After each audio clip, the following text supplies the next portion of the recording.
Wanda Kinsler again, part 2 with the cure for coronavirus, what the Italian doctors have discovered in Italy and what we must get round the world. This news must go round the world to doctors round the world. I know there's some doctors. There's a doctor in California at Cedars-Sinai who's the head of ICU. It's the Cedars-Sinai in Tarzana, I believe. And he Providence Cedars-Sinai, and now they've put him over for Cedars-Sinai, who's having a lot of success treating coronavirus, and I believe he's doing some of the same things, although they don't know exactly what he's doing. There's a doctor in Houston that's having a lot of success. There was a doctor in New York City that said, this right off from the beginning. He said this didn't seem like pneumonia. It seemed more like a disease, altitude sickness disease. Well, what he was getting is the lack of oxygen, but he didn't realize that there was that the lack of oxygen is due to blood clots. So I want to emphasize one thing from the little bit of what I've heard from Dr. Giampaolo. There is not a one-size-fits all. Every patient does have to be treated individually, so they do have to be treated by the doctors and evaluated. For example, they might have allergies. There might be certain drugs that you don't want to use on them. Some of these common drugs for the anticoagulants and anti-inflammatories may not work for some patients because of their allergic reactions. I think it depends on the extent that the clots have progressed, the extent of the inflammation in the body, and the thrombosis and the hypocoagulation and the oxygen damage, how low the oxygen is in the blood, and the organ damage, exactly what they're going to do, because there is thrombotic medicines that I've read about in my own research that is IV, that must be done in the hospital. But if they can catch it early enough, most of the patients in Italy now, they're just sending home with the anticoagulants and the anti-inflammatories. And he has not, other than reading the articles, Dr. Giampaolo hasn't told me exactly which drugs they're using, but in the articles right here, it's mentioning some drugs. So I do know that, let me read you something from one of his articles. This was that main article he put out on May 4th. He was talking about the markers.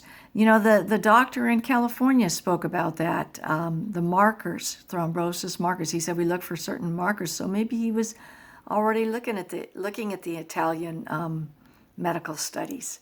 And this has gone into medical journals, and it's going into major medical journals around the world. So I think doctors can look up some of this information.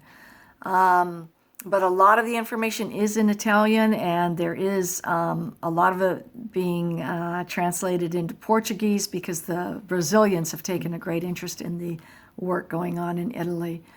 Okay, so where was I going to read right here? I just read that part about where they had never seen pneumonia that brought a patient into intensive care for acute respiratory failure in a matter of a few hours. So they knew there had to be something more that was causing this disease, and that's where they discovered the thrombosis after the first 50 initial autopsies. And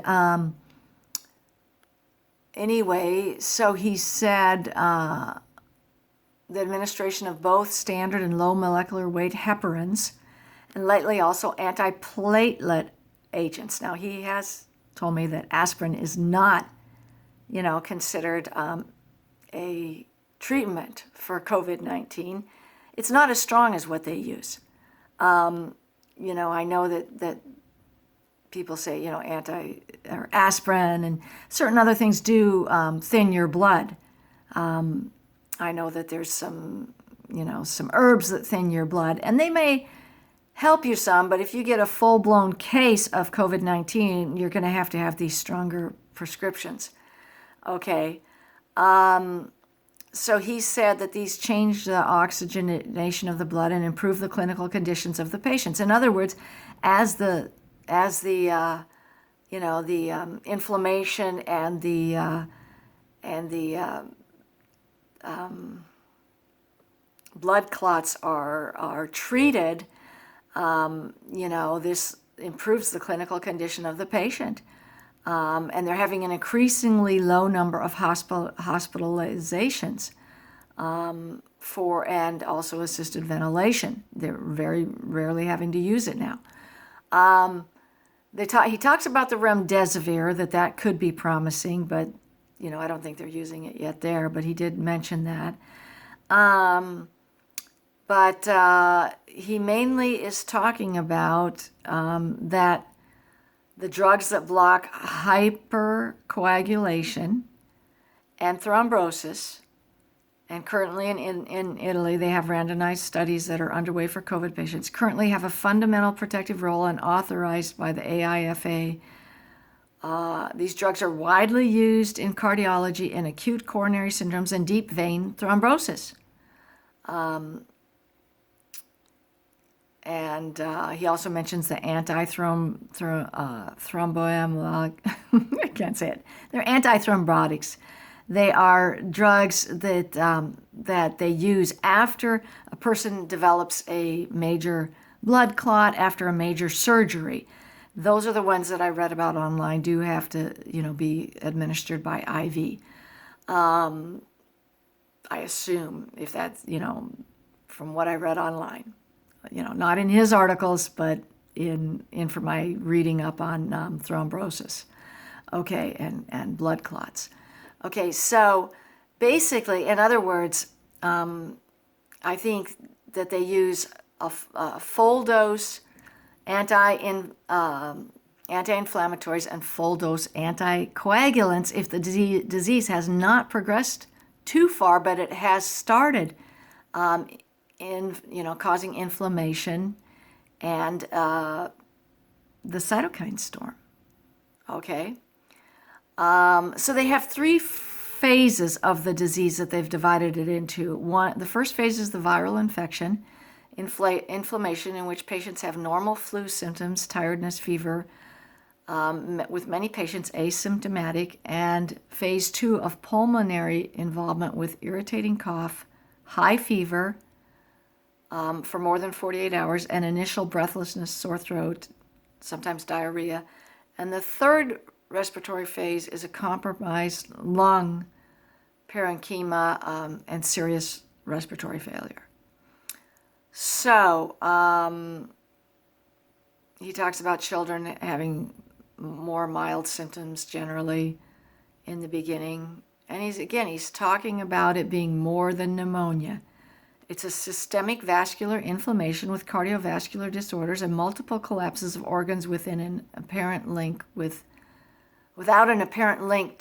to pneumonia.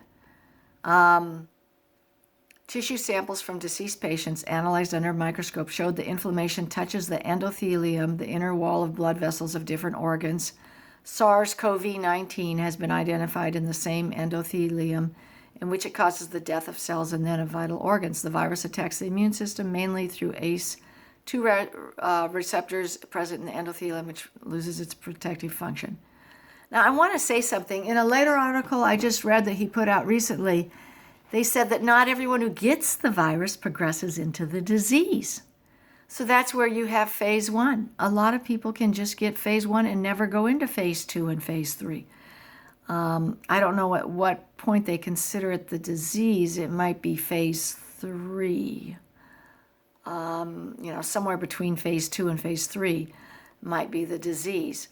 But he's saying that the coronavirus causes systemic inflammation of the blood vessels, which can affect the heart, lungs, brain, kidneys, and digestive system, generating microdisturbances of the bloodstream that can cause cardiovascular failure, pulmonary embolisms, and even block the vessels in the brain, kidneys, and intestines. Okay, I'm going to go on and do a third video because I want to keep these less than 10 minutes. Okay, thank you.